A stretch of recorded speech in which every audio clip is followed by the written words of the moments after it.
I don't... Yeah, I'm not sure if we can guarantee how loyal they are to each other. Yeah. Clearly he is one who rules with fear.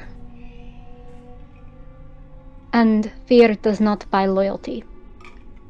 And she kind of side-eyes Rashid while she says that. Rashid is like in the middle of a drink, pauses, looks at you, and then just keeps drinking. She's like, Puts it down. It's just riding that edge of like plausible deniability. Could have just been a coincidence that I happened to look at you when I said that.